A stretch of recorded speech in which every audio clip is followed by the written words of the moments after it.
as I read them at least, I don't think they're saying that more than one interpretation is really equally valid in a sense. I think they do believe that at rock bottom, there is a rock bottom. It's just a question of, do you have the skill to get there, basically? If you've got enough skill, you'll get there. If you don't, you won't.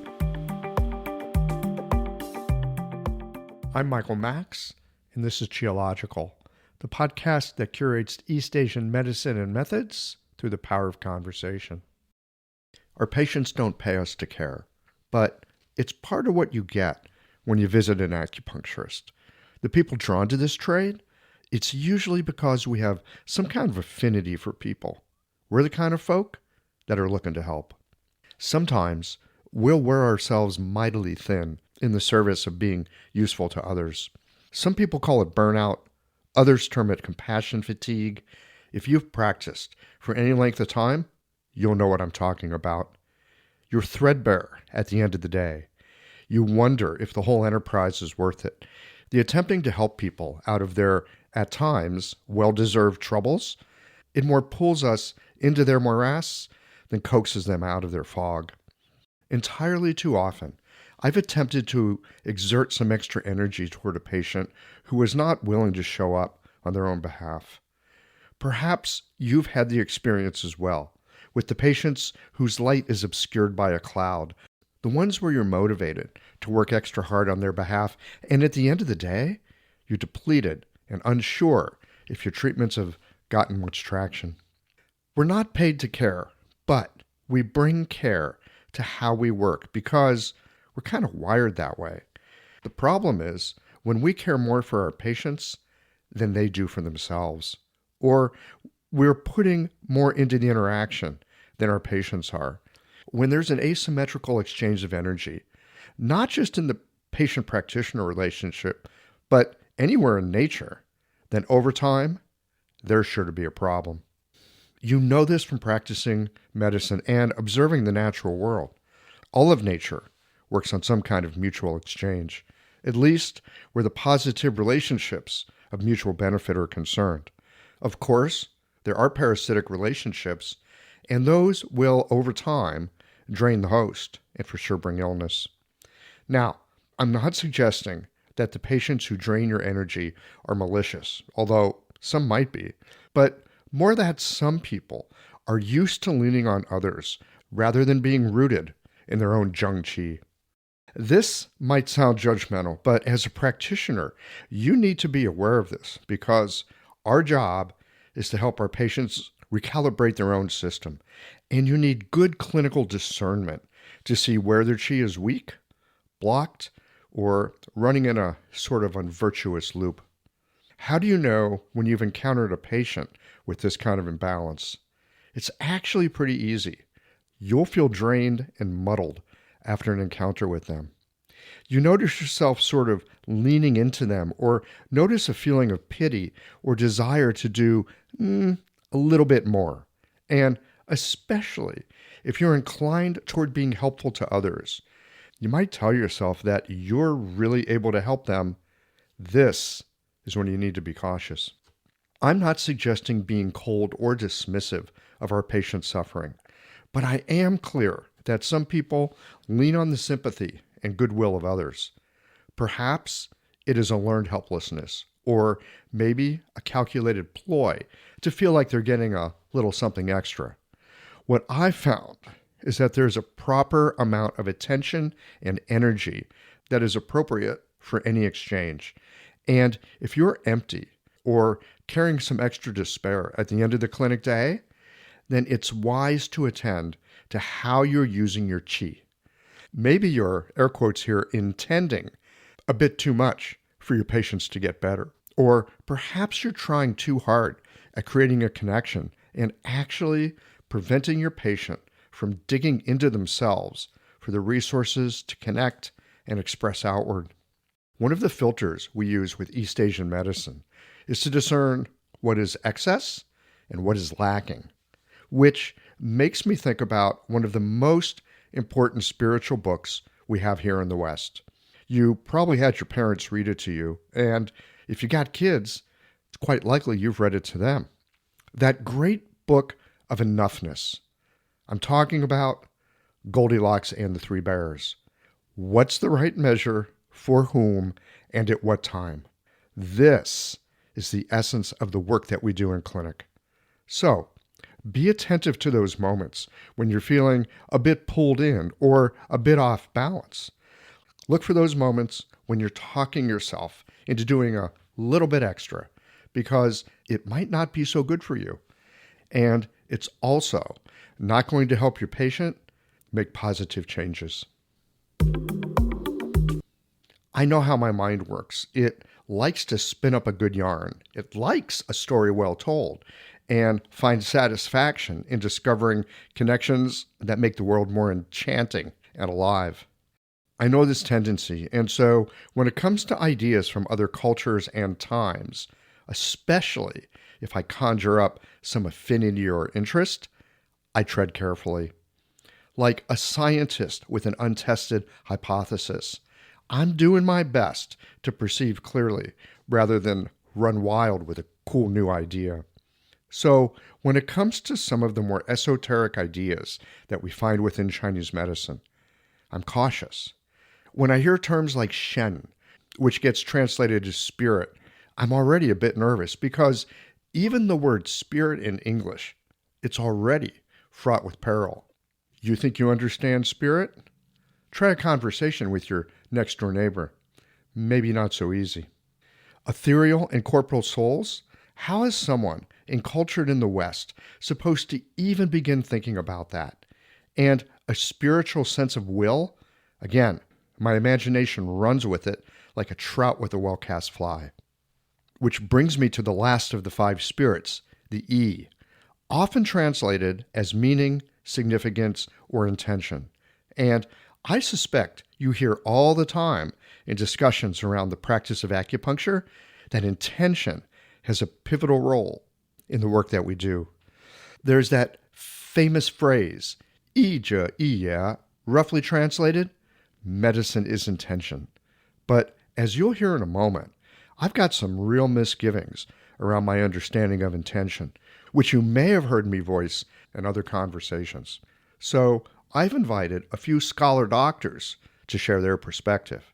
In this conversation, I'm delighted to explore the meaning of E through the various historical periods of China, and not just through the lens of medicine, but also of calligraphy, poetry, and the way Chinese literati through the centuries have had conversations with each other through the commentary tradition. My guests for this discussion are Stephen Boyington, Leslie de Vries, and Volker Scheid. If the topic of intention has some juice for you, get ready to have your mind expanded. Right after a few messages from the folks that make it possible for you to enjoy Qiological. These conversations come to you through the generous support of our sponsors and members.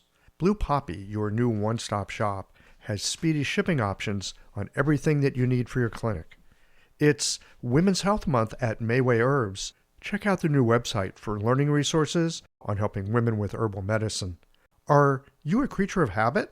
How about making a change that helps your patients and the planet with AccuFast needles? And later in the show, raising your fees doesn't have to be a difficult process.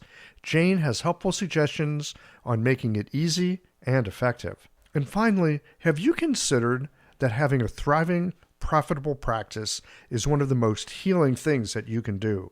Julie Bear Don't Walk has, and she can help you do something about it too. Do be sure to visit the sponsors page on the Qiological website to take advantage of all the special offers our terrific sponsors have for listeners of the podcast. Picture this. Your clinic is buzzing with patients, and then you realize that you're down to your last box of needles. No need for panic, because Blue Poppy, your one-stop shop for all your acupuncture needs, they ship orders received before 3 p.m. on the same day. With a quick visit to Blue Poppy's website, you can order premium needles, herbal formulas, and that special Dr. Bob's oil that your patients love. Blue Poppy understands practitioners can't keep patients waiting. That's why they strive to get you what you need when you need it.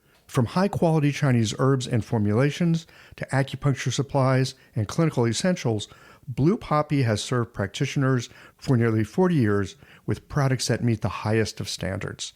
Discover everything Blue Poppy has to offer by visiting www.bluepoppy.com, and don't forget to subscribe to their mailing list for exclusive offers and more.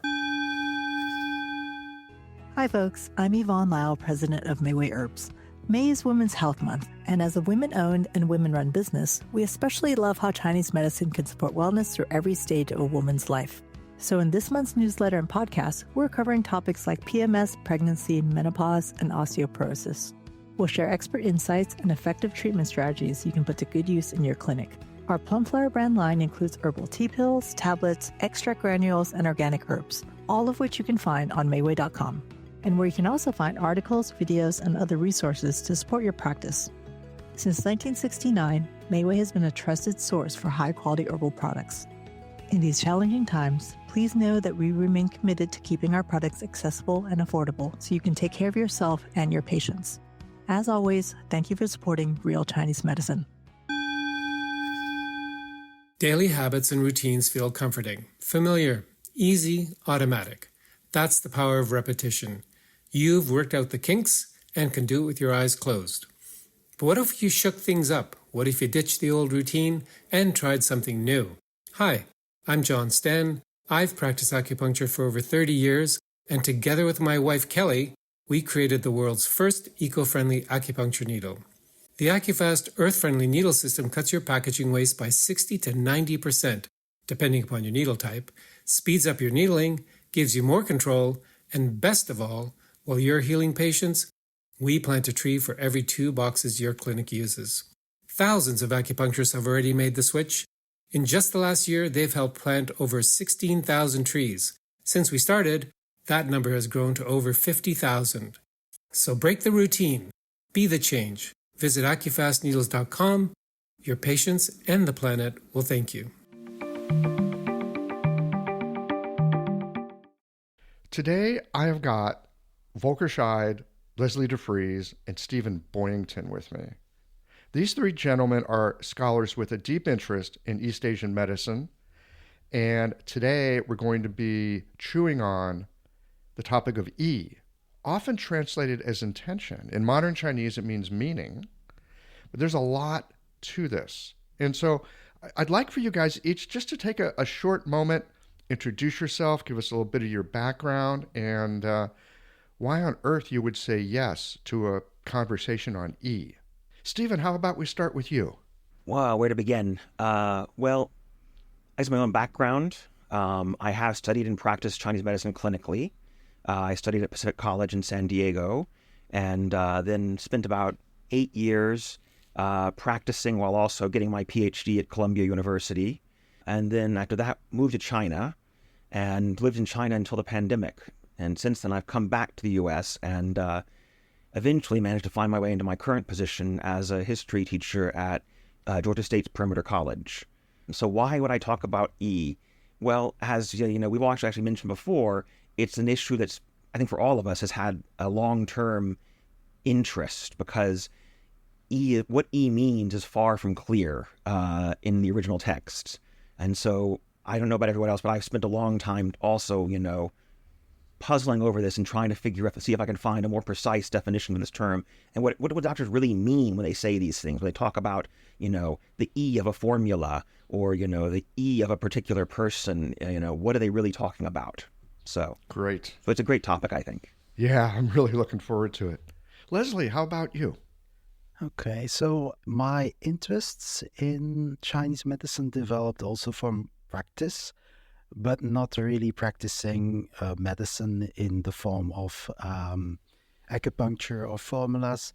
I started out as a practitioner of Chinese martial arts. So at one point, I got really interested in Tai Chi Chuan, and I was really interested in the cosmological thinking behind Chinese internal martial arts.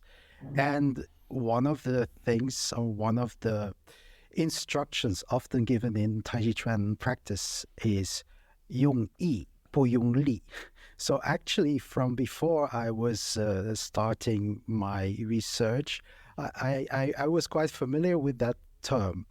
Now, after a while, I went to China. I spent a year in China studying Chinese before I studied Japanese as well. So I have a background in East Asian languages and cultures. And then I had the opportunity to do a PhD in Belgium at Ghent University. And a couple of years later, I also joined Volker's research group at the University of Westminster. So that was after the PhD dissertation. And my research is mainly focused on Ming Dynasty doctors. And the sentence yi zhi yi ye often, not that often, but sometimes occurs. And I am interested in a worldview and medicine. So Confucianism, Buddhism, Taoism. And I think that these three traditions have something to say about yi. So the term also occurs in these traditions. And I think doctors use yi in very different ways. So why would I say yes to this conversation? I don't know. It's a very difficult topic. I prepared a bit the last couple of days, and the more I prepare, the less certain I am about what I'm going to say today. That's great. That's just like being in clinic. What's going to happen? Don't know. Can't know yet. We have one foot in the unknown and one foot in hopefully something we understand. So great. That's a wonderful mindset. Delighted you're here. Volker, how about you? Okay, thanks for inviting me again on your show or your podcast. Michael, I really enjoy what you do. You know that, yes? And I love listening to it every week. So I'm a bit of a hybrid. I'm a practitioner. I've been practicing for over 40 years now, Chinese medicine. But at a certain time, I also really found I needed to be more than a practitioner. I needed to find out a bit where this all comes from. And I had loads and loads of questions. I also became an anthropologist and a historian of medicine. And I've been doing that for, depends where you including my studies also for more than 35 years now. So I'm getting older.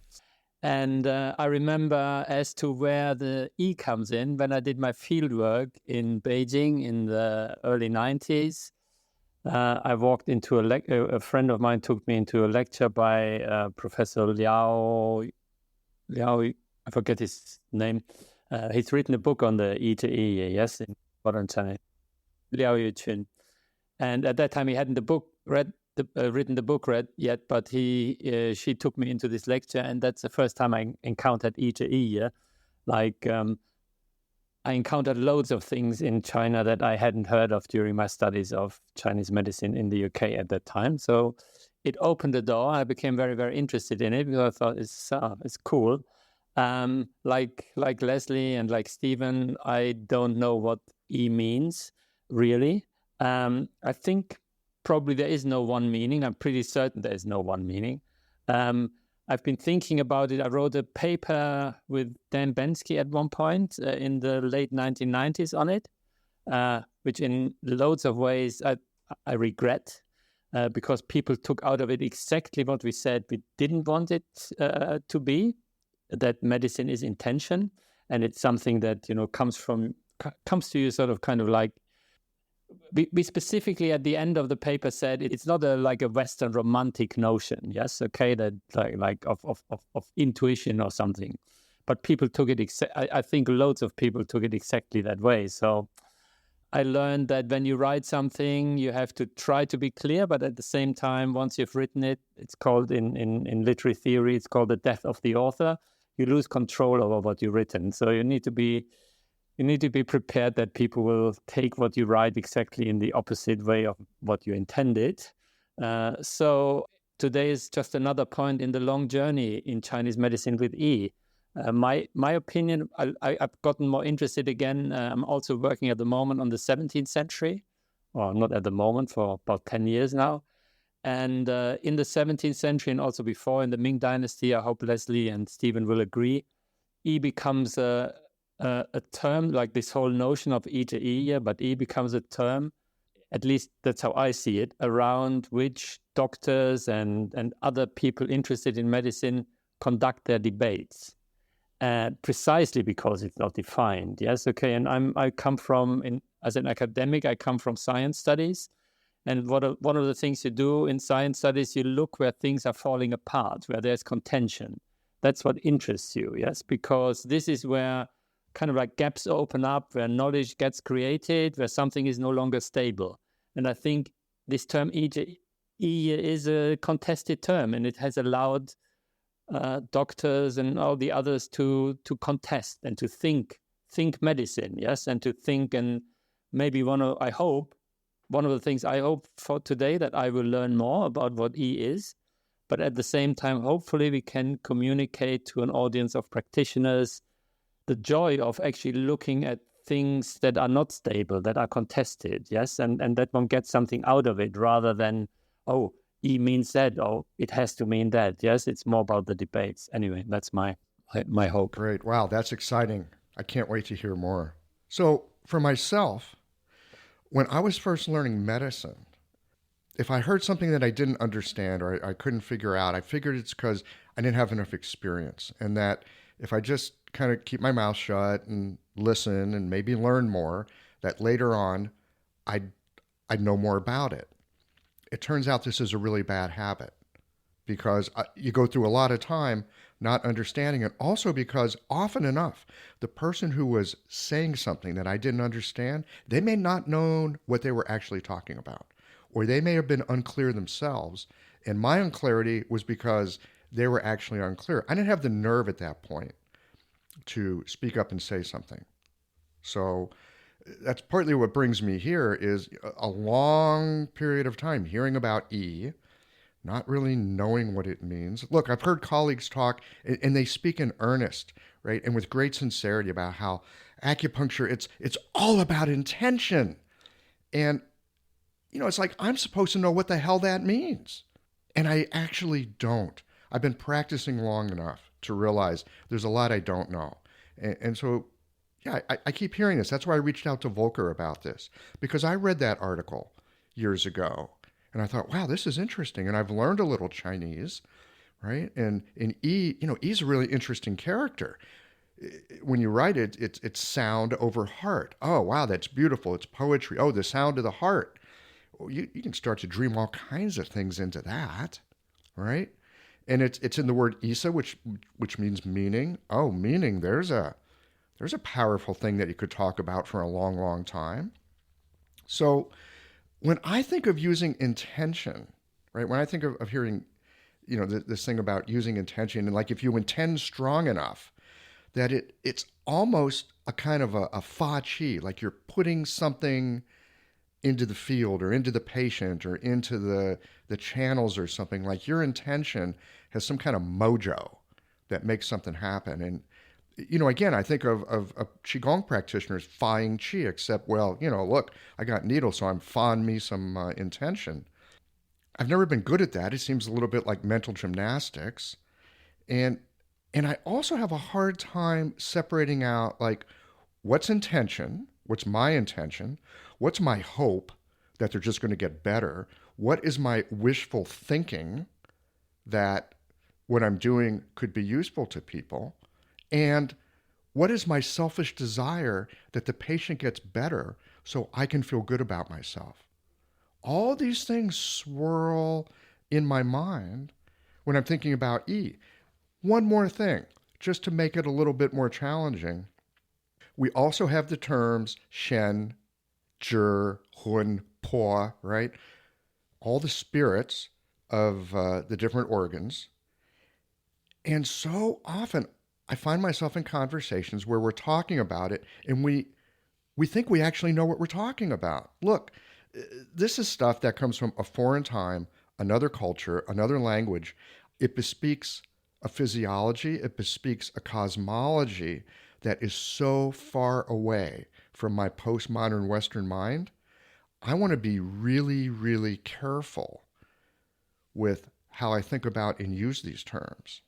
I feel like I'm on really thin ice whenever we're talking about this stuff. So here we are today. We're just going to pick one of those. We're talking about E. So that's where I come from with this. Stephen, looks like you have something we want to say. Yeah, actually, I think that's a good place to begin, because I think, and I'll at the risk of messing up Volker's plan, I do think I have at least part of the answer of what this E is that we keep running into. And I think it's very important to understand that it is true. It has multiple meanings and is used in different ways in different texts. Although I'm going to make an argument later on that there is actually a sort of underlying theme to some of those. But where it doesn't work, I think, is precisely with E as one of the five xin, one of the five minds, hearts here, you know. I don't think the E we're talking about in E to E has anything to do with the E of shen, zhi, yi, etc. It's a completely different creature, in my opinion. And so, Oh, boy. just right off the bat, I'd say that's not where to go. If we go there, we've missed it completely, I think. Yeah, I mean, you're listing these five terms, Michael, the Shen and the Zhi, Yi, and Hun and Po, and that comes from a specific place. And that place is the Lingshu 8, right? So that's the chapter Pen Shen, which is a very important chapter. So and in that sense, I agree indeed with Michael. The Yi Zhi Yi doesn't come from that chapter, comes from another context. And I think that what Stephen just said, all these texts and all these contexts are really important. And if it is all mingled, then it becomes indeed very hard to understand. So we need to know what Yi means in a specific context. But it's also very difficult because sometimes we don't have a lot of context, and that opens up a lot of room for speculation. Now, Yi is an important concept, and we can go into Lingshu 8 also in earlier texts. And when I think about Yi, one of the things that comes to mind is also Confucian texts like the Da Xue. And there's a lot where you have to there is a relation between Xin and Yi there, which is maybe different in the medical context of the Huangdi Neijing. And if we now talk about all these concepts, and you were also saying something about intention and the mojo and fa qi, Yi is also used in those kind of contexts. For instance, in inner alchemy, and we see some of these traces in Ming Dynasty texts that I'm looking at. But so Yi can mean different things to different people. And I don't think that it is then we say, oh, okay, let's stop the conversation there. For me, it's where it becomes very interesting. But to say, okay, I give you now the clear definition of what Yi means, that is something very different. And when in the later Han, I think it was Guo Yu who used this expression first. It was a bit, what is Yi zhi wei yan, Yi ye. So, and there the expression Yi zhi Yi ye came from, and then throughout time you have different kind of interpretations. And texts are important. I think that Stephen agrees with me very much. But then you have the commentary tradition, and you get different kind of views of what things are. And I think it is interesting to look at indeed these different contexts, and maybe we can get to some thoughts about what Yi could be and what Yi maybe is not at all. I think there's a number of different things we have to think about. Is one, like you said, Max, is the use of Yi or Yi in the kind of like Western Chinese medicine culture, or the Anglophone Chinese medicine culture. Yes, because again, maybe in French-speaking countries or Dutch-speaking countries, German-speaking countries might be different again. And I think a lot of the, Yi does certainly mean intention in a certain way, in the sense that also Stephen spoke of before. It's when you want to get at the intention of an author. You're looking at a text and you want to get the intention of that text. But that's very different from the use of intention that you refer to, Max. Yes, okay, like my intention to change something. Yes, okay, acupuncture is about so I think at some point these two things got mingled up, because I don't find very much, at least in the sources that I read in Chinese, it's about my intention to do something. I think it's just like English-speaking people who have no access to the source material, hearing intention, and it might well have, come from a text where intention has been like looking at the intention of an author, and then using that word intention as a translation of E, which is, of course, a one possible translation, and then applying their own meanings to it, as it were. Yes, okay, doing their own E, but in a kind of like hermeneutical problematic way. Yes, okay, by putting their own intention on the Chinese term intention, so that they can use it in their own way.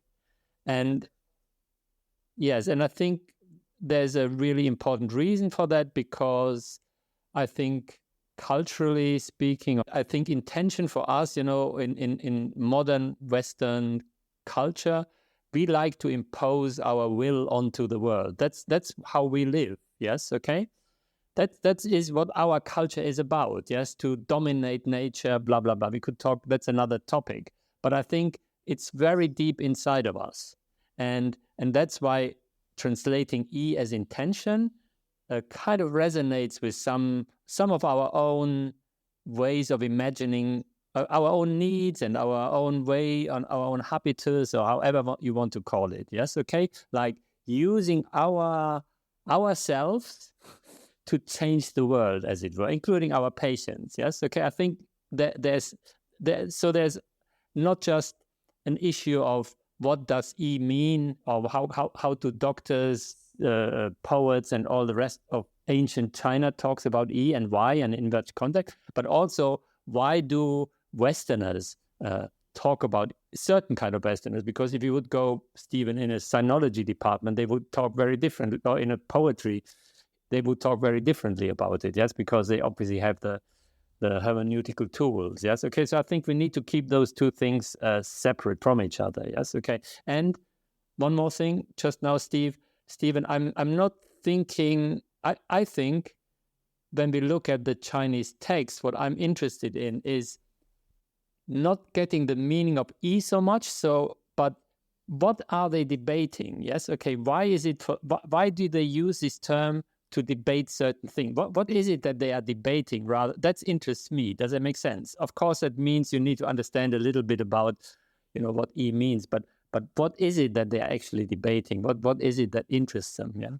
So I think, well, first of all, I should say, I've actually gone away from using intention as a translation, both for the reasons you were mentioning, Volker, but also, well, I don't know if I should get into that right now, but there's a whole other way of looking at it. But actually, you kind of hinted at it. And actually, I do owe the inspiration for this to you.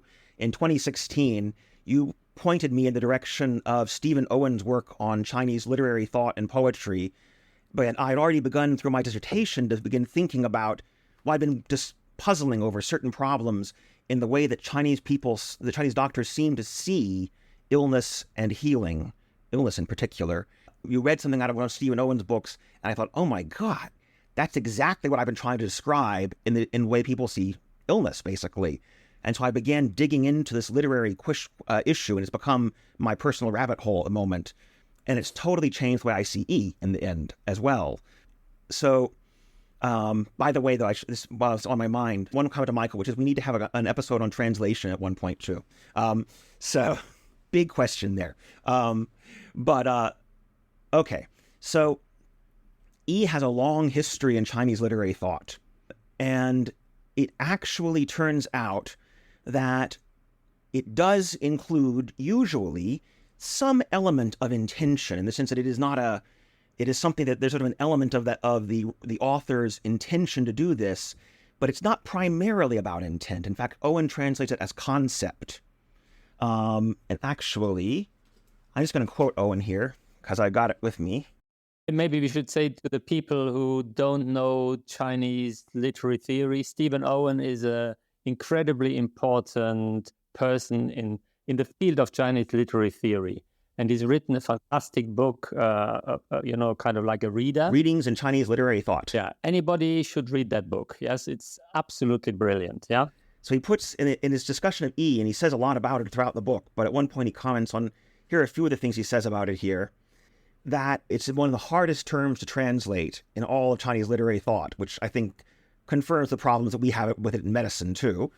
But he also notes that it can, for example, be the general case that is the basis of a deduction from something else. He notes that it can be an interpretive relation of sensory data. And what he gives the example of is the poet maybe sees flowers in spring, feels the breeze on his cheek, and then, from that comes to think about the flowers falling and other things related to that. That's an E. That is a concept that's been taken out of the world. So, there's a whole bunch of great quotes we could get into from the Chinese literary tradition on this if we want to, but what I'm thinking basically is that I think at root, now this is again, I think that at least, I think there's a lot of uses of E, and I'll get to that in a moment, but I think we do it to keep this E separate from the E that is, associated with the spleen. I don't think it's the same thing at all, to be honest. But this kind of E, I think what we're talking about here is the ability to look at the sensory world around you. In a doctor's case, of course, the diagnostic information you're getting from your various types, pulse diagnosis, tongue diagnosis, questioning, etc. And then to draw out of that some more abstract, generalized concept of an illness, basically. And so I think that kind of abstract, generalized concept of an illness, much like what we call a pattern, actually, is what E is really getting at. And it's just looking at it more from the processual side, from the process of how is that produced, than it is from the finished product at the end, basically. This episode is brought to you by Jane, the clinic management software that honestly just makes running a practice easier. Let's dive into something that's never easy, but sometimes necessary: raising your fees. It can feel awkward, right? But here's a tip that can really help. Consider offering flexibility to your patients as you introduce the change. When patients face new fees, it's natural for them to feel uncertain or concerned. That's where flexibility can really make a difference. Offering options like a phased increase, suggesting a payment plan, or even taking a moment to talk things through can help to ease the transition. These thoughtful gestures show your patients that you're listening and care about them, which strengthens the trust you've worked so hard to build. If you're looking for more ideas on how to navigate these kinds of changes, head to frontdesk.jane.app and check out the article, How to Tell Clients You're Raising Your Fees. One last thing, if you're ready to give Jane a try, you can use the code CHEOLOGICAL for a 1-month grace period on your new Jane account. I just want to interject here. I'm sitting here listening to you guys. For so long, I have imagined E, it's that spirit part of the spleen. And in the short time that we've been together, I now am beginning to unwind this idea, and that there's this aspect of E. It's a little bit about the mental world. There's conceptions here. There's a way that we make sense of the world. It's not that spirit thing that I think a lot of us like to feel like we're in touch with somehow. There's this like other thing going on here. I think it can also be that spirit thing related to the spleen. It is. But you have to look at the use and the context in which ye is used. So I think we are trying now, okay, so now what Stephen says makes a lot of sense, and what Stephen Owen wrote. But what is in the medical texts and the connection with the spleen and with Earth, the phase of Earth, also makes sense, and as a kind of matchmaker between fire and water in alchemical literature, that's also called Zhen Yi, and that also makes sense. And Yi has a meaning in a Buddhist context, and that also makes sense. And in a Confucian context, there is a moral quality related to Yi, because you have to make your Yi sincere, and there is a connection with Xin. And I think, and that's maybe a concept that I got from Volker. I think Stephen and I, we both got inspired by Volker in many ways, but we are talking about constellations often of there are possibilities, and some things can come together, and they do in certain texts and in certain understandings, and sometimes they don't. So Yi is also related to the spleen and to earth and so on, but it is used in Yi Zhi Yi in a much broader context, I think, and indeed that kind of conceptualizing what illness can be. So I also would a little bit disagree with you, Stephen, for the sake of conversation, yes, okay?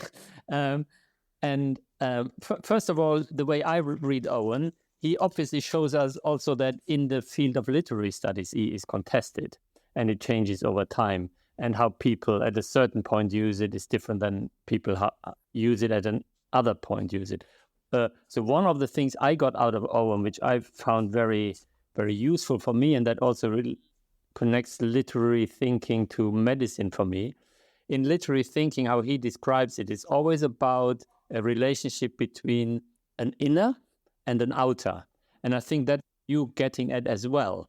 It's kind of, there's an inner quality of the author, and then there's his words or so, or there's a world, and that the other way that how you describe it, there's the world outside, and then you kind of like want to get the inner quality out of it. Yes, okay, and E is kind of like in between this. Yes, at least as one of those people in the 7th century, he actually says E is about mediation. Yes, okay, it mediates about the stuff that comes from the outside, and that you have to somehow conceptualize in a way, yes, and make into your own whatever. And then it works the other way around, yes, okay, it's kind of like your intention, as it were, but how do you get your intention into words, yes, okay, and there's a double betrayal possible, yes, okay, which is of course a problem for medicine too, that you misread the outer when you turn it into inside, or that you're not capable of like unfolding whatever there is inside onto the world in the appropriate way. Yeah, so kind of like. Secondly, I also think a little bit more like Leslie. I want to give a bit of an analogy. In the 1950s, 60s, in France, a lot of the people who were the big thinkers in France, they were in very close contact with each other, Levi-Strauss and Mouth and all those people, yes, okay? They were also in very close contact with people who would do cybernetic thinking and system theory, which was then emerging, which influenced their thinking. But they were not experts in cybernetics, and they were not experts in systems theory. And this is a little bit of my fantasy. I think doctors who use EGE from the kind of medical understanding as one of the 5 Shen, they have, and I could give some, I could give some references to that. I think they have maybe a better understanding of, let's call it the physiology of cognition or of thinking or whatever we want to call that process, than maybe literary theorists. They're not so good as literary theorists necessarily to think about problems of interpretation, hermeneutics, thinking, blah, blah, blah, blah, blah. But sometimes they have a better understanding of the actual physiology of it, yes? Okay? So to give an example, I see in some of the more literary texts, like the zhi and the yi, they somehow get conflated. What in medicine you would separate as the spirit of the kidneys and the spirit of the spleen, they somehow get mixed up with each other. Whereas the doctors, obviously, those two things are very different. Does it make sense? Yes? Okay? So I think maybe the doctors have something to contribute to it, and like Leslie says, all the meaning of the E from the medical side is important, but they just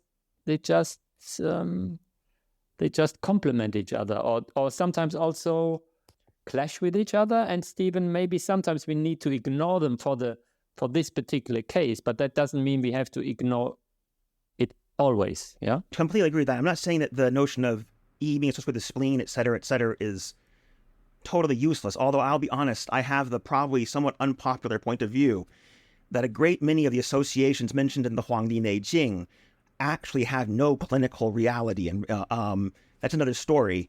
And it comes, I think the reason most people don't see that is because they haven't read the text, don't realize how many associations it makes, some of which have no conceivable relationship to a patient. But at any rate, but leaving that aside, but I do think, I guess part of what I'm saying is in the stuff I read, now that's part of the difference here is, of course, we all read different things.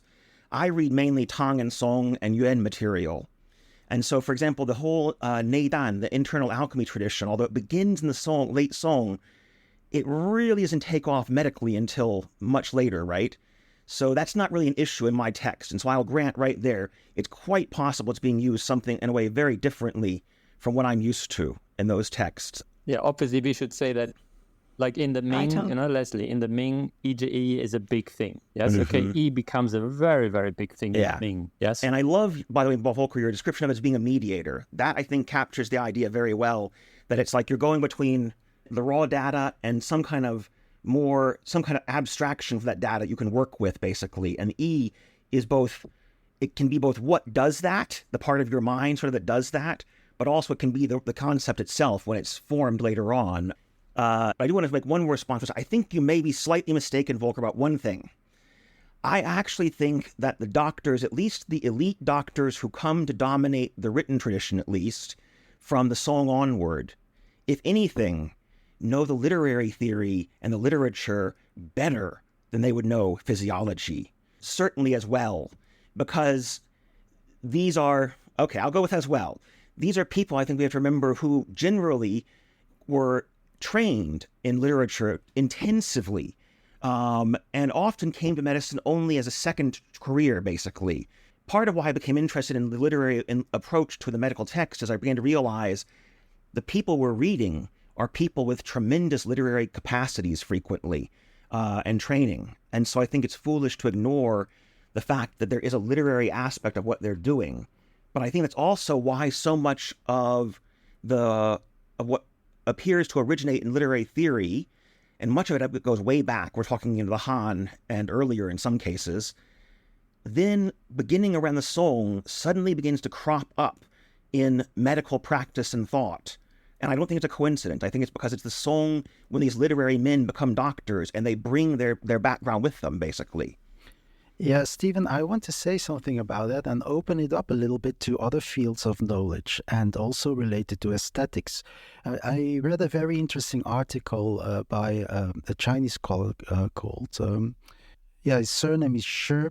I was in philosophy, East and West, and it's about calligraphy and the idea of Yi in calligraphy. And there is also very much this discussion. There is no coincidence, of course, because you have it in literary theory, and the author also refers a lot to Owen.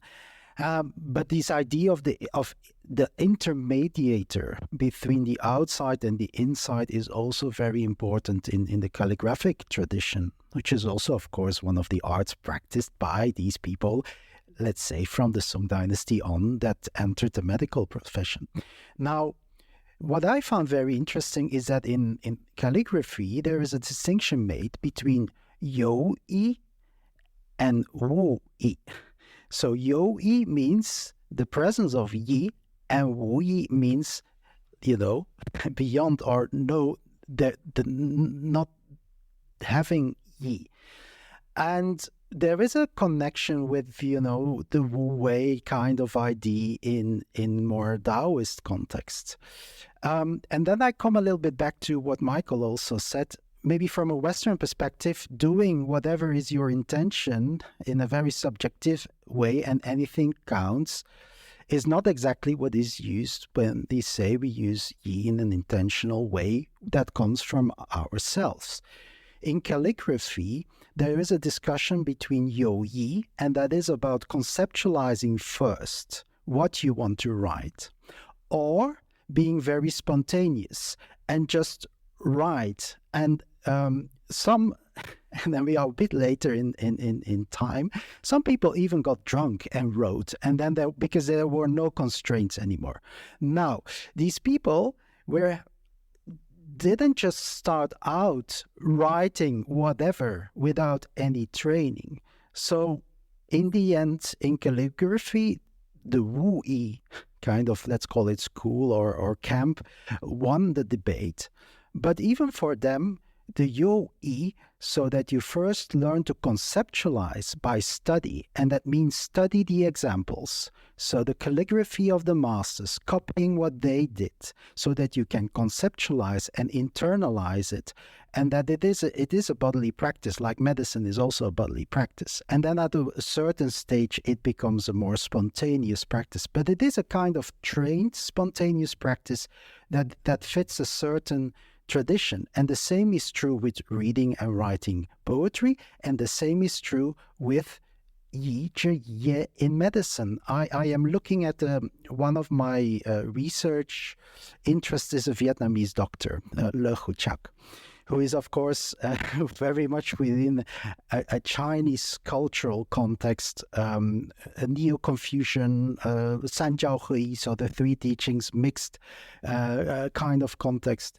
And he also wrote a chapter on medicine as yi and medicine as li principle. That's maybe a topic for another podcast as well. But he starts his chapter with a long list of books, and there I think I circle back to what Stephen said. There is this kind of tradition, and also like elite doctors, they learned indeed from reading the classics and practicing. But the yi is not just something that comes out of you. Well, it comes out of you, but it is a trained practice, and part of the training, very important part of the training, is reading, of course. So you're saying there's a certain amount of discipline that is required before you can explore the non-discipline. I'm thinking of a famous quote attributed to Ram Dass. He used to say, before you cannot have an ego, you have to have one.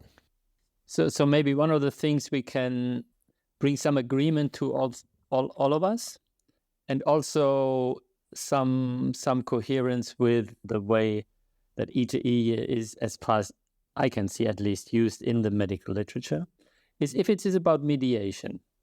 And then mediation is always problematic because it can go wrong. And I see a lot of the I debates, they are about debates about what can go wrong. What can go wrong in the process of knowledge transmission, for instance? For instance, using words, that ties in a little bit to what you just said, Leslie. Somehow, knowledge transmission by words can go wrong because words cannot capture the totality of the real situation. That's why you need to do discipleship, for instance. Yes? Can I just get, so back to that text by the Vietnamese doctor. So he lists all these books and he learns through reading. But at the end of his chapter, he says, actually, I cannot say what yi is. There are no words to describe what yi is. So there we are, and it becomes very vague then. But it starts with very clear things. But then it is, what is this thing yi? Well, because it's not the heart, it's a spleen. So therefore it's a bit vague. But anyway, but I think it's about, like the relationship between what can be put into words and what cannot be put into words. That's one of the problems, yes? Okay, that doctors face with, like, say, in the process of knowledge transmission, yes? Okay, like pulse diagnosis is a very important example that comes up, or even the Goyu thing, yes? Where I think it refers to attention, not intention, yes? Okay, like you need to have a certain kind, like again, in calligraphy or writing poetry, you need to have a certain attention. But again, what happens there is not something that you necessarily can transmit or convey or do through words. Or when words become important, like as Stephen says, when medicine after the Song becomes really tied up with literature, like reading texts. Yes, it's kind of like you cannot do medicine unless you read text, or like your Vietnamese guy. But then it becomes important, do you understand the E, of the, what was the E of the author? And then it can go wrong, yes, because it can go wrong that you claim you understood the E, but you didn't really understand the E, yes, okay? And so on and so on. Yes, I could give more examples, but I think a lot of these debates about E are about debates about what can potentially go wrong in the process of doing medicine. Yes, like we're talking about medicine. Yes, we could talk about poetry, etc., etc. And Stephen, by the way, I 100% agree with you. I think one of the biggest lacunae in our understanding of Chinese medicine is that we haven't paid attention to how important things like, say, calligraphy or poetry or all these kind of things, at least in the late imperial period. Having a thriving, profitable practice is one of the most healing things you can do as a healthcare practitioner, because a robust business is the ultimate expression of vital qi, and that's the heart of our medicine. I'm Julie Bairdontlock, and I help practitioners grow nourishing, profitable, authentic businesses that embody the generative cycle of Chinese medicine. This isn't about all yang all the time. It's about expanding your own internal capacity, growing collaborative relationships with your patients for ethical patient retention, and marketing as an extension of this medicine, not a necessary evil. You already know that everything is connected in your patients' lives and bodies. The same is true for your business. When we align your systems, your schedule, your pricing, and your offerings with you, we create flow, which means more spaciousness, more impact, and more joy. When you are in the flow, fully resourced in terms of chi, time, and money, your business becomes a source of healing, not just for your patients, but for you. Let's grow something rooted, radiant, and real. Visit lifeflowconsulting.com to learn more.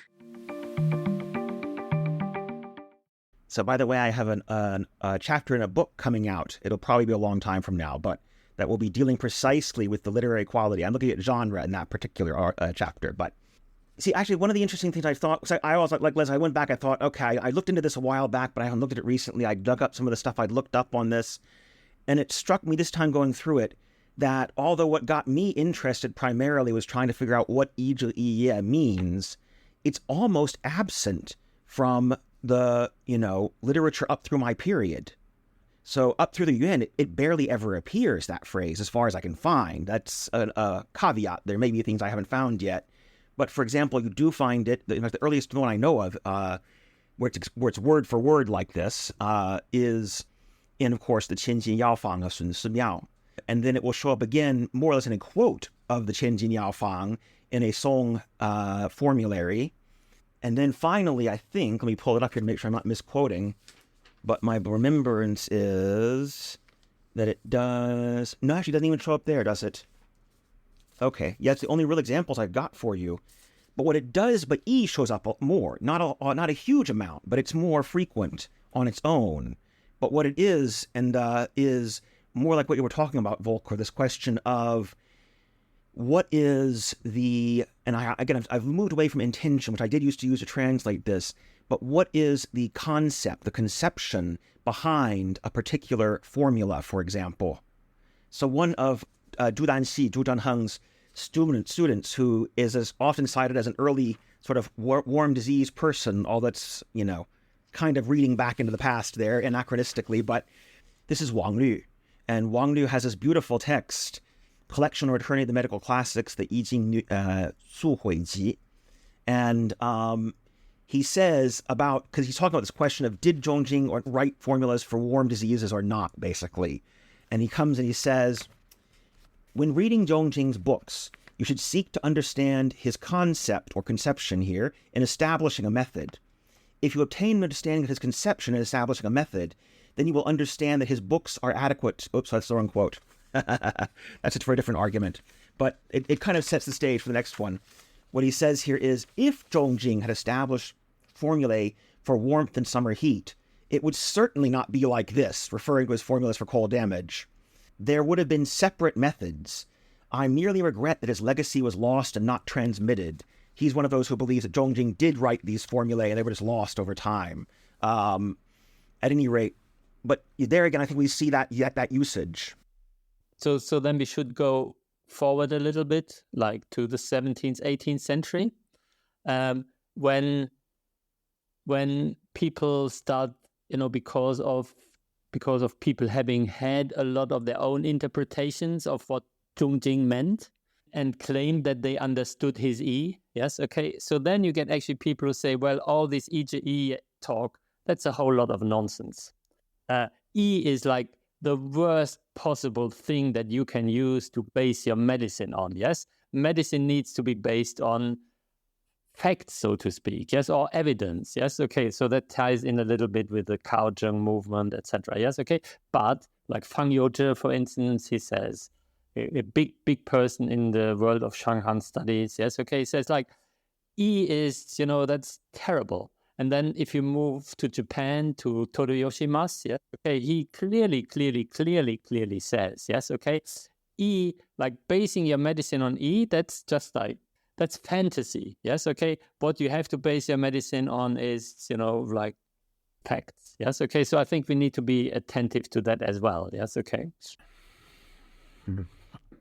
Yeah, and it is in the wider Confucian debate where you have Zhu Xi's thought and Wang Yangming's thought, where the Tai Xue, which I mentioned, and this relation between Xin and Yi, it comes as no coincidence and shows up also in these medical texts. And the people of the Kaozheng movement weren't really into Zhu Xi and Wang Yangming. They think they totally went astray. And the Japanese representatives of the same kind of intellectual trend were the same. And that's exactly where you can place Todo Yoshimasu, of course.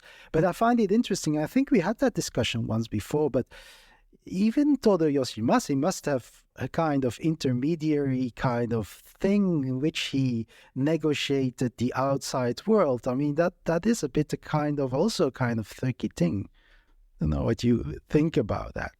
I need to gather my thoughts for that, but obviously that ties in with what my line on all of that is. Again, in that particular context, rejecting E is also making E a topic of conversation, isn't it? Yes, it's all again, and it ties again in where can we go wrong in medicine? Yes, okay, like some people will, you have these people in the Ming Dynasty who go really totally into a little bit like your drunk people. They go into, okay, we just go into some, I don't know, in some deep samadhi, and then we understand what Zhang Zhongjing meant. Yes, okay, like I've been in, when I was in Beijing, I was taken by a friend of mine to a Taoist monastery.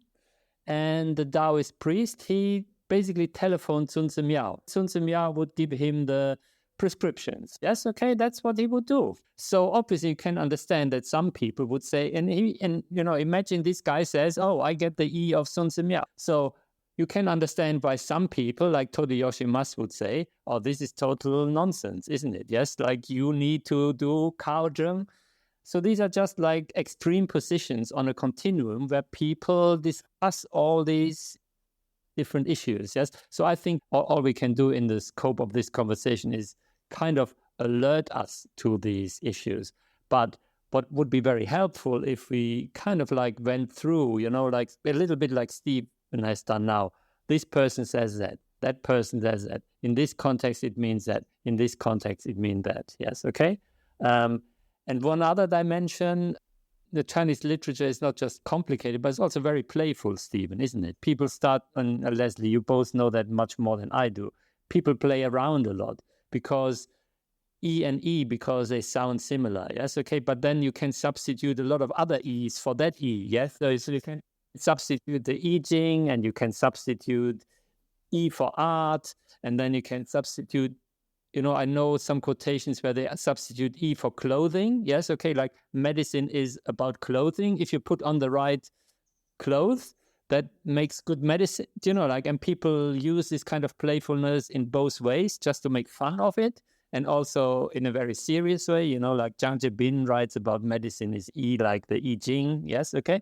It's a big field where people can do all kind of stuff. It's definitely more than intention. One thing that struck me as the two of you have been talking actually is you've both mentioned this idea that of the contested nature of E in the later period. And I have to admit, in my period, it doesn't look contested. It's just sort of sitting out there. And that's perhaps why it doesn't show up as much, to be honest, because it doesn't show up that often. It's just used in a very nonchalant way, like Qian Yi, for instance, in the end of a discussion of treating cough, will say, oh, well, here's the basic principle. If there's abundance, drain it. If there's vacuity, supplement it. And he'll say, basically, evaluate the combination of vacuity and repletion. And then he says, yi yi zeng shun, and modify according to the conception, to use the term I'm using right now, according to the E here, And again, there's no sense at all in this that there's any question about this. It's just a term, basically, he's using. When you get to Zhu Zhenheng, it does get a little bit like there's a possibility of dispute here, because he's going to say, he uses it more polemically. He's going to say, hold on, I missed where I put that one. Here it is. He says, people today do not know from where the cause of the illness arising. They don't seek the E, the conception for which the formula was established. So it's a little more contentious there, but it's still not very contentious. I think one of the reasons E becomes such a there's many different reasons, but one in the medical field, because of Chu Danxi's status. Yes, okay. And Chu Danxi makes this big point that medicine is E, so he says, E to E, yeah, and he makes a big point of it. And I think as he becomes this kind of dominant person for the next 200 years, yes, okay, so everything follows a little bit from there. And the other reason being, like you say, many more people who are au fait in literary theory, yes, okay, move in, and they can easily move between medical fields. Also, what Leslie says, all the people who know about Buddhism, all the people who know about Taoism, these people can move between these fields, yes, okay, in ways that, we can't. So therefore, that is also very important. Leslie, you would agree, isn't it? Yeah, I would agree. And I was just looking because, I was talking about the Vietnamese doctor earlier. And I see that Stephen did his homework and has all his text. And I also have my text here. And it's really interesting also to connect the Yi can indeed mean different things at certain moments. And for instance, that connection with the Yi Jing is very important for that doctor, as it was for Zhang Jibin, who is clearly an example for him. And that fluidity between different spaces, which is, or maybe it's the same space, but the doctor here talks clearly about the doctor actually needs to do the same thing related. And then he talks in the text about Li, principle or coherence, which he connects to Yi. And I'm not going too much into detail here, but he says actually a doctor should study that, study also the I Ching, like a Confucian rule should do. So he clearly, and that's also interesting because they, in terms of social mobility, the doctor becomes a more important person maybe in society, is a learned person, has this background in Ru, and he's making clearly that connection. And I think that because Yi and Li are such an important philosophical concepts that they are explicitly mentioning them in their texts. What I also see, I did a quick look before in preparation of this podcast. It seems that the phrase itself, Yi Zhi Yi Ye, is showing up a lot, or primarily showing up in prefaces. And that's the place where you make your point, of course, without needing then to really explain what it means. Maybe you have a few phrases following, but there you make your point in the preface. But I don't think that there are really extensive essays on what Yi is. I can give you an example like Barbara Volkmar. I don't know if you know her book about Barbara Volkmar is a German historian. And unfortunately, she only writes in German. She has written a wonderful book about a Ming Dynasty doctor called Wan Quan. He's a pediatrician. So she translated all his cases, but she also, the first part of the book is a very interesting way of trying to help us understand how he thought and how he practiced in the context of his time. And he uses E a lot. And Barbara describes it as, for him, E is kind of, so she says when doctors work, like when he works, so he uses yin yang, and he uses 5 phases, and he uses numerology, and he uses all these kind of, if you want to call them Li things, yes, like more theory things, but all the things you cannot understand through that kind of stuff. Everything that falls through the cracks, then you can use your E, yes, okay? So anything you cannot understand by yin-yang, 5 phases, that doesn't fit the kind of theory, but as a doctor, you still need to work, yes, okay? And then she shows how he actually, not just in his forewords, but also in his cases. So, for instance, he tries to figure out, what does the illness mean for this person, E? Like, what does it mean for this person, yes? How does it fit into his life? And then you can respond to that, for instance. So there's a kind of like this has got to do with interpretation and things that don't necessarily fit into words, or you cannot theorize. And again, you can see why other people later on get very upset about this, yes? Because it opens the doors to, I was trained in Worsley style acupuncture, like we could make many examples from the modern world of Chinese medicine. Yes, where you can use E to justify almost anything. So there's a very, very kind of like, in German you say Gratwanderung. Yes, you walk on a very narrow ledge in your interpretive efforts. Yes, and in your medicine, Max, you talk about that in all of your podcasts. It's a kind of very narrow ledge. You can fall off easily each side. And I think E helps us to be continuously aware of how we can fall off and what we need to do to stay on the straight and narrow, as you say in England. Yeah. In fear and trembling, as if walking along the edge of a cliff. Yeah. So I want to jump in here for just a second. So often it seems to me, as a practitioner, I'm not a scholar, I'm a practitioner. Often as a practitioner, I'm looking for answers. What's going to help me to help this patient? I'm looking for some dang answers. But what I find in clinic more often is, what are the potent questions? And so, Volker, you just said, what does the illness mean for the person? What does the illness mean for the patient? I heard you say it, and I think to myself, wow, yes. This is really hard to answer, and I think it's a very important inquiry to bring into clinical work. What does this mean for the patient? Because it takes the focus in some ways off of us and what we think and all of our conceptions, and opens a little window into, who is this person? How is this person? What do they need?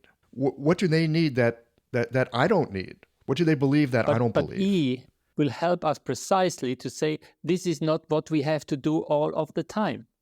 Maybe in this patient we have to do that. But very often, fantasizing about what the illness means for that person is just like a lot of fantasy. A lot of the time, we have to understand, what did Zhang Zhongjing mean when he meant, I don't know, Fu Zitang, because Fu Zitang is the right prescription for that person. Does that make sense? Yes, and I think like one of the ways we could maybe come to some consensus in this small group, which also helps practitioners, because obviously this talk is for practitioners, not for historians. Yes, okay.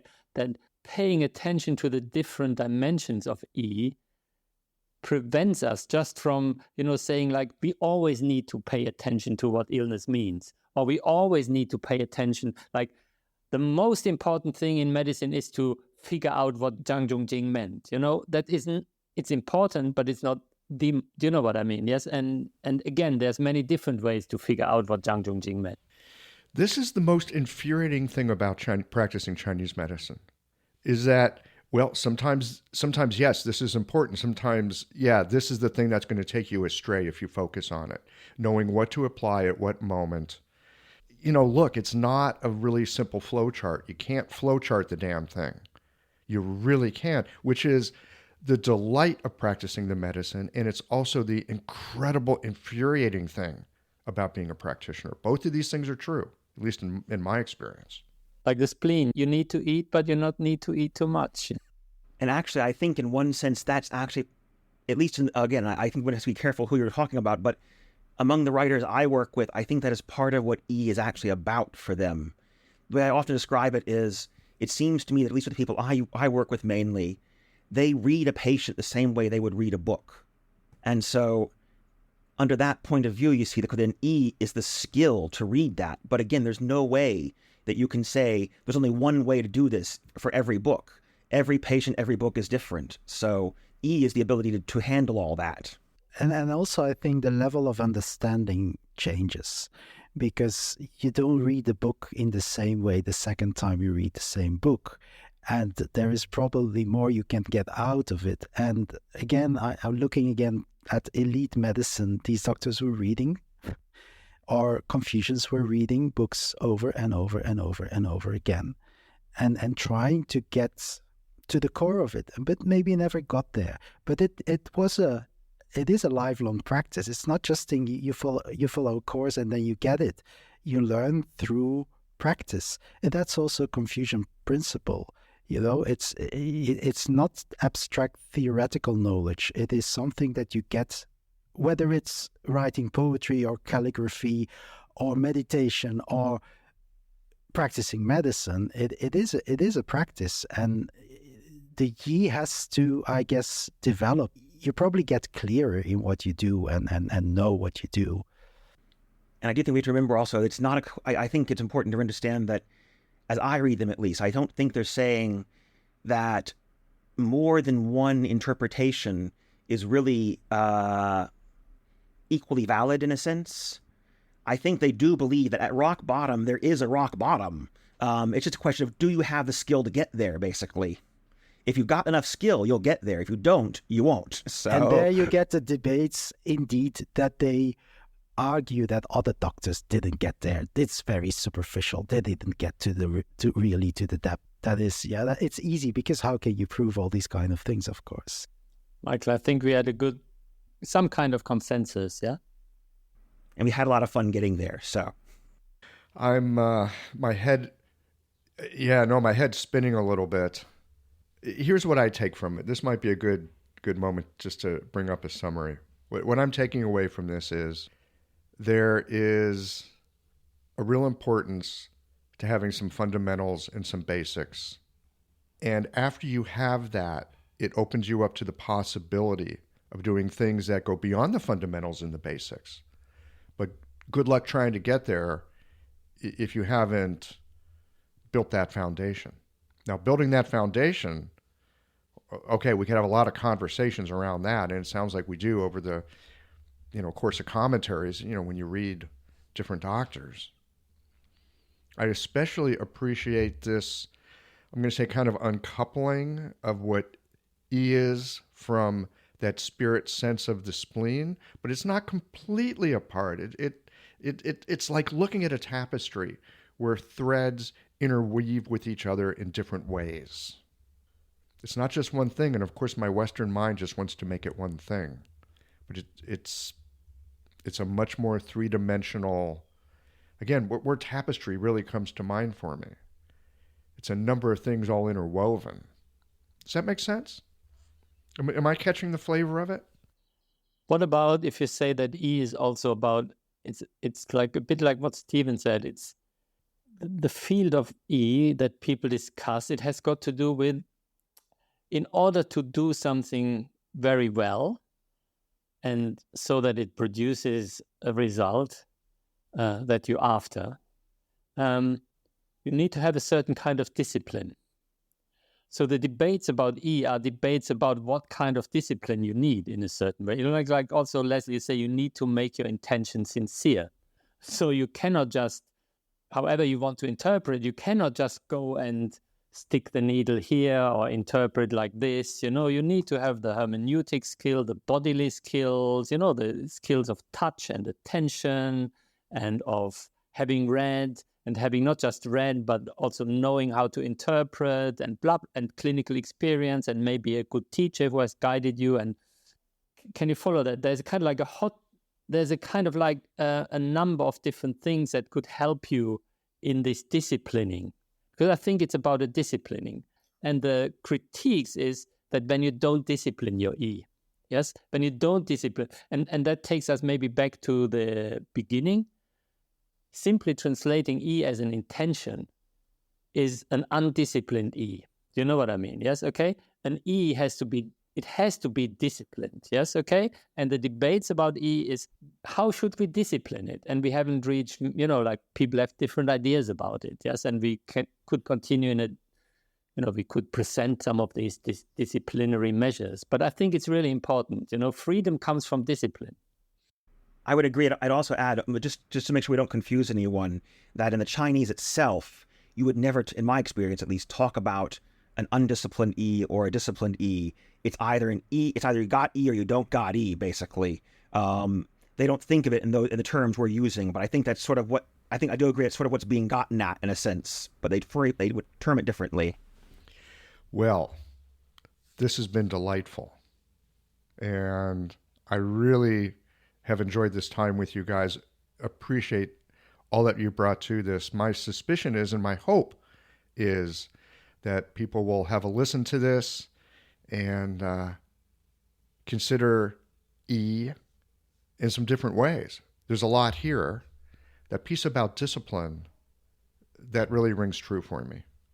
As a person who's been undisciplined much of my life, I would agree with Volker. There's a certain freedom that comes from it, and there's a certain, I'm going to say, clarity that can arise.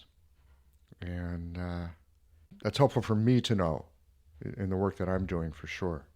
So any other last things that any of you would like to say before we say goodbye for the day? So thank you to you for bringing us together. Yes, very much. Great. Thanks, guys. Maybe we'll come back another time and take on Li, something that Leslie mentioned, another very curious and interesting term that I have puzzled on for a long time as well. So until next time then, thanks.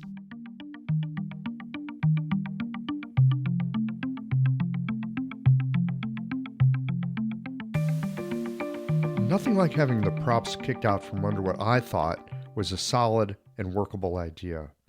Early on in this conversation, the immediate consensus was that the E of the five spirits was not the same as the E of Ija, Iya, and at the same time, it was not unrelated either.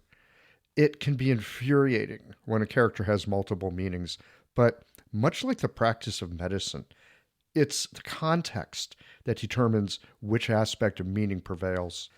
Volker's thoughts on E as this capacity to mediate the inner and outer through the mental capacity of conception, that seems like a compass pointing in the direction of north. It doesn't tell you where you are, but more helps to keep you oriented so you can find your way. And it reminds me that our mental conceptual frames are both created and to some degree fluid. So I appreciated how all these guys were versed in particular periods of history and were able to speak from that particular frame of reference and with respect toward the others' moments of history where the world was described differently by the people who lived in that time. This conversation pointed out to me that entirely too often I think of Chinese history as one monolithic thing. Too often, as a practitioner of medicine, I wear the history as a fetish. I'm grateful for the time spent with these three gentlemen because the conversation has left me with more enlivened questions about this clearly important topic of E. Well, here we are at the end of this episode. If you've listened up to this point, you're either a rabid fan of Qiological or the forward button on your podcast player stopped working. If you are indeed a fan of the podcast, you can help us to bring new episodes to our community of practitioners by supporting us with a membership or a one-time contribution. Details, of course, are on the website. That's it for today, friends. Join us again next Tuesday for another thoughtful episode of Qiological.